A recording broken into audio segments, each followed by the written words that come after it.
In Classroom of the Elite, there are several factors at play that will help a student reach Class A, but none is more effective than a good class leader. Each group or organization requires a leader, someone who takes responsibility and bear the burden of success and failure. And depending on the leader, any class can be led to great fortune or misfortune, which is why me and my bro are going to be explaining each leader in Classroom of the Elite. Each has a different philosophy towards accomplishing their goals. Here's my phone number and email.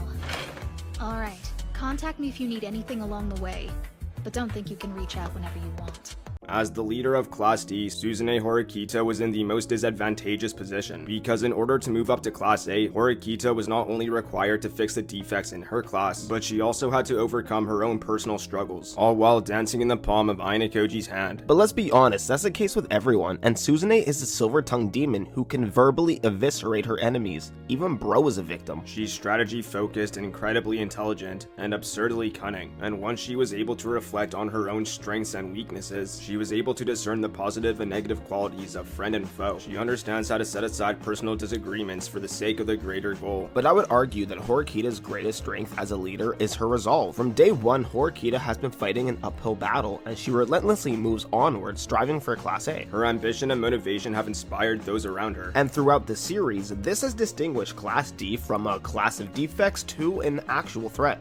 Yeah, I wouldn't act like I've already won if I were you. There's more to fighting than fancy moves. As the leader of Class C, Ryuen rules his class like a dictatorship. He's known for being an infamous delinquent, who commands his class with not trust but rather fear, and utilizes his inner circle like he's running a mafia. And all of this contributes to the reputation he cemented across the school, a cold-hearted snake in the grass with the venom to kill and collect. But despite his physical dominance, Ryuen is also quite cunning. He's not intelligent in the conventional sense, nor does he expect his class to aim for high grades. Ryuen is the type of guy who likes to cheat the system and play in the muddy moral gray. In fact, Ryuen completely abandoned morality in pursuit of his agenda of conquering the school. There's also something to be said about the way he goes about his business through violence, and how he's been able to keep his respect and maintain his position as leader. As Ryuen said, this is the way I do things.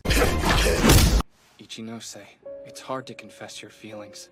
It makes you so open and vulnerable. As the leader of Class B, Ichinose is genuinely kind-hearted, a benevolent pacifist who's against underhanded means and violence. She's basically the direct opposite of Ryuen. If Ryuen is a cold-hearted dictator that rules his class with an iron fist, then Ichinose is a golden-hearted beauty that views everyone in her class as equals and her friends. However, coming from Class B, having a passive nature is actually detrimental to your overall position, especially if you don't have the strength to fight off mental and physical warfare, just like how carnivores devour herbivores. Ichinose doesn't like to rock the boat, and her classmates follow that mantra and put all their trust in her. So sadly, what you get is a class of yes people afraid of drastic change. And as Classroom of the Elite progresses, Ichinose constantly fails to step up to the plate, serving her role as a puppet. That said, Ichinose isn't down and out, and the most recent volume actually alludes to her two faces, so she still has the opportunity to flip the script.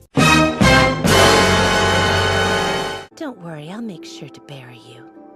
Well, you are welcome to try. As the leader of Class A, Sakiyanagi is essentially the queen of her generation. She is by definition an academic genius, who enjoys toying with her subjects as she lays claim to her throne. But despite how frightening she can be, her appearance subverts this expectation, as she's small, physically weak, walks with a cane, and has a congenital heart condition. Disregarding her physical incapabilities, Sakiyanagi is the devil, and not once has she ever lost her composure, unless we're talking about this moment. Overall, Sakiyanagi is a domineering strategist, who keeps her cards close to her chest and her enemies even closer. And it's this reason why in the entirety of Classroom of the Elite, not a single class has contested their position. From the outside looking in, she may come off as a total egoist. However, that persona is one of her frequent tactics that she uses to engage in mind games with her pawns, just like how Ainakoji showcases himself as average. But Horikita, I've never considered you an ally.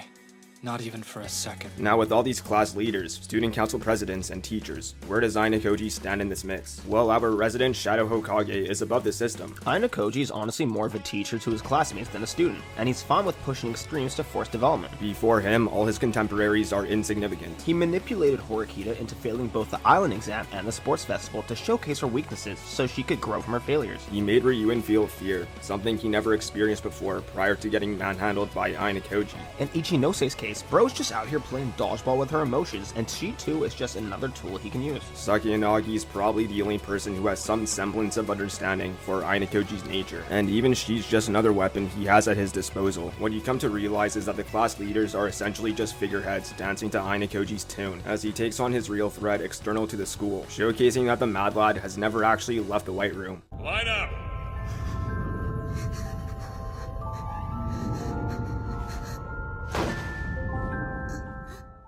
Don't go prying into my life.